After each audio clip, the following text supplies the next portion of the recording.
That's a big bird. That's called their crop, and they tear off chunks of their food and swallow them whole, and then their body kind of does the sorting for them. And so normally they look like that. And this one, you can see she's just got this huge amount of food in her crop. And their body kind of sorts out the nutrients, and the nutrients go on into their system, and then the stuff that they can't digest, they spit out as a pellet. I know you're And so these are all members of the accipiter family. Now, accipiters are a group of birds that all share the same characteristics of having short rounded wings, long skinny tails in relation to the length of their wings, and they all pursue their prey with quick bursts of speed through the forest. We refer to them as woodland hawks.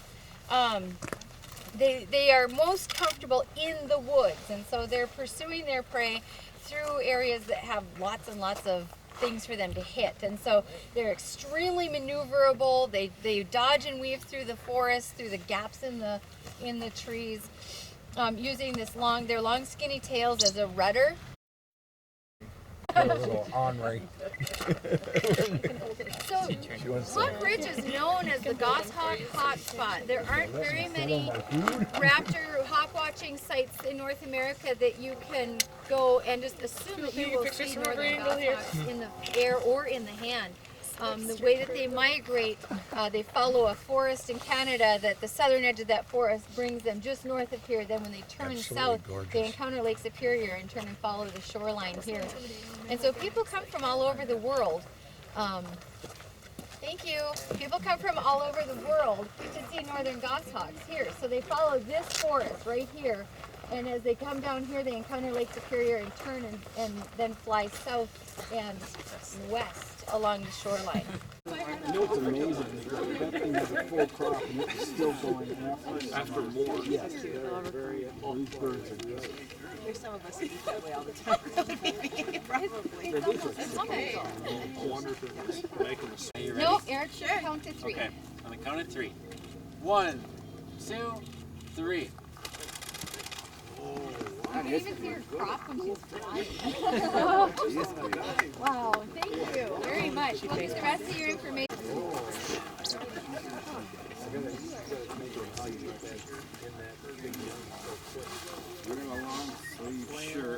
Oh, here, Eric, give me the red camera. I can do Craig's photos since you've got. That's his camera, right?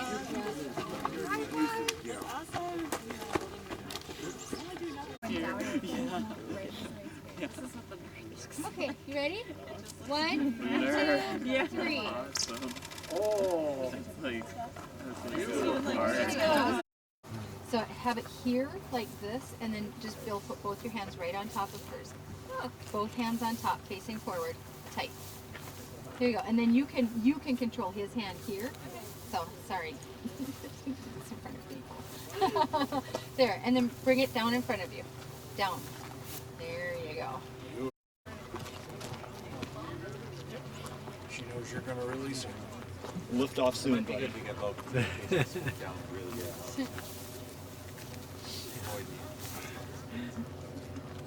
ready, Bill? Yep. Not to rush you. Okay. 1, 2, 3. Good job.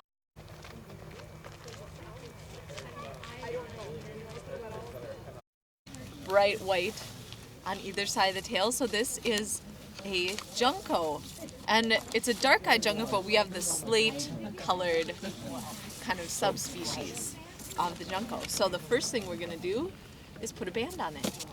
Great. So we have a couple little mist nets up there. This is a picture of a bird in a mist net. So the net kind of looks like a little bit of sewing thread. There's some pockets in there that the birds will go and fall into. And as soon as that happens, then we're up there observing. We'll take them out and put them in what Kaitlin is holding the bird in. It's called the bander's hold. It's a really safe, gentle way to hold the birds.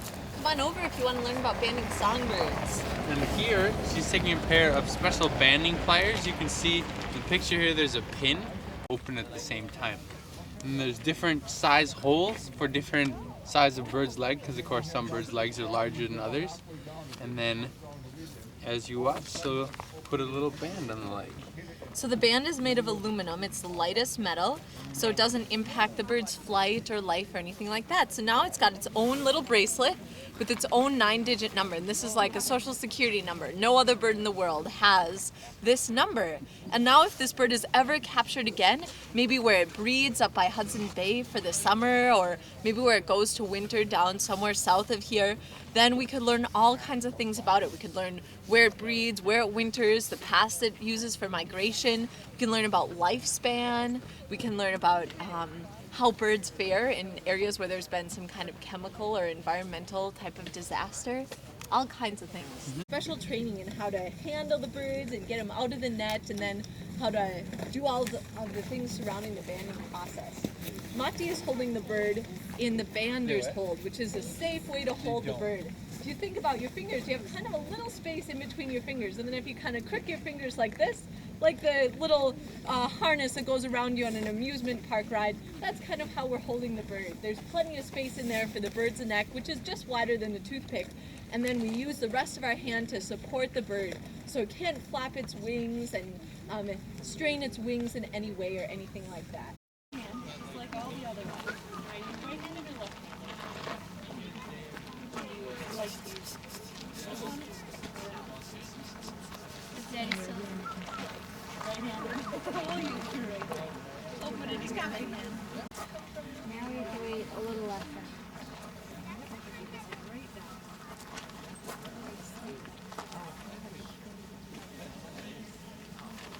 Okay, so I have just enough time to go on one more back there, but not go all the way through. Just go like this. Keep going.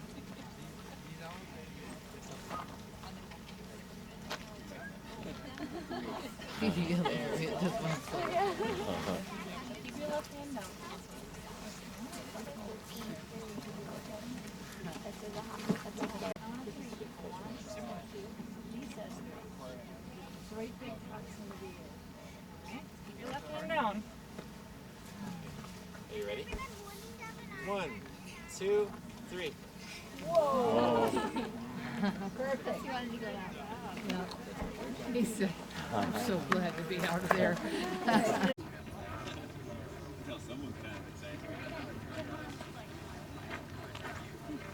Alright, so the next thing we'll do, we'll have you let it go. Get your other hand nice and flat. Not like this. What you're going to do is you're going to put the bird on your hand, kind of like this. And on 3, you're going to keep this hand here. You're going to let go of your right hand, okay?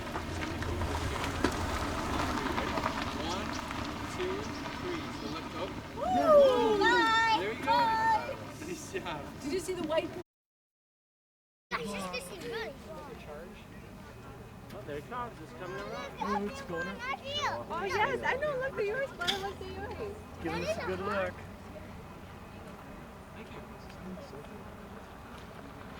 Can you see the red tail? No? You can't see the red He's tail. got a red tail, all right. Jackie, you see it? I can't see him. You get it from, oh, you can't. I can see it from here. You guys can't see it. Over here it comes. Oh, it's just kind of letting us know it's here. He's catching a thermal. Eat owls. Eat owls. Basically, relative to the bird, and knowing that they're both rodeo, red tail are slightly shorter tail, whiter tail, roughly gets narrower tail. From a great distance, roughly it can look a bit like a hairy fish, believe it or not, because they have that slender wing, longer tail, but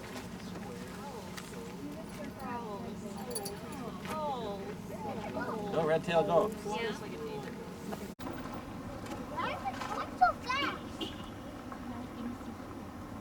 He's on a mission. He's got a date.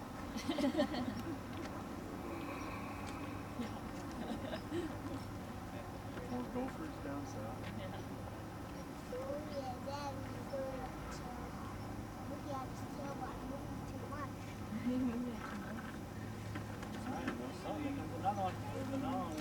Everyone coming this way.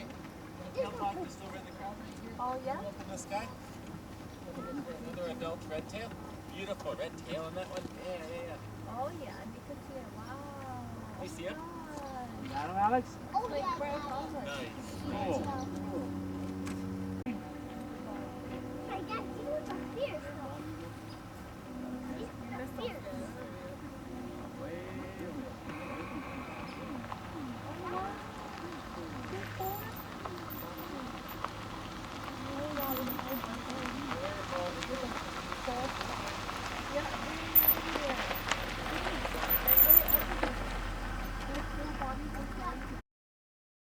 Overlook, so if you've come to visit, you might have seen me pointing out birds, doing demos.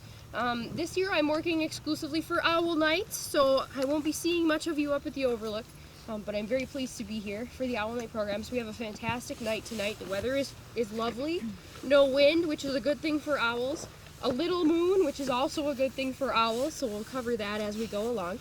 They're little. We actually buckle them in. I'm going to re-buckle them. And then they're buckled in again. So they have 2 seatbelts. Very safe, very safety oriented. So this is the Silhouette Owl Transport 2. Yep. So what we're going to do really quickly is the naturalists and I are going to go over a couple things. Feel free to talk amongst yourselves quietly.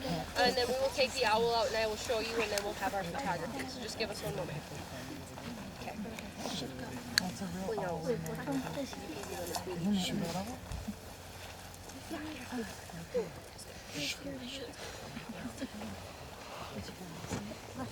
So sometimes feet are in. Are you going to see if you can get a deal? Yeah, I'll take a picture. Just give both feet. Take a picture, but no flash. Flash is close, as long as the flash is close. They're actually a bit smaller than I expected. You can take them in the flash. This is when this is up. There's your buddy. It's up. I trust me.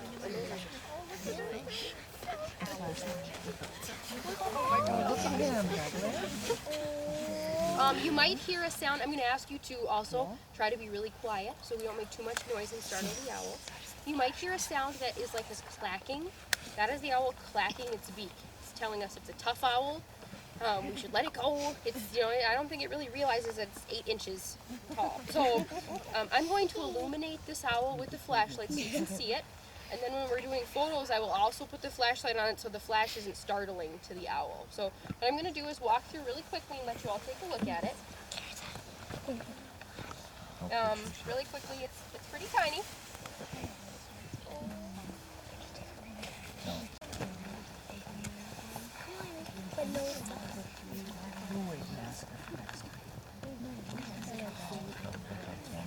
Pretty little, huh? Like warm fluff. So this is like the little owl that you saw, right? Yeah.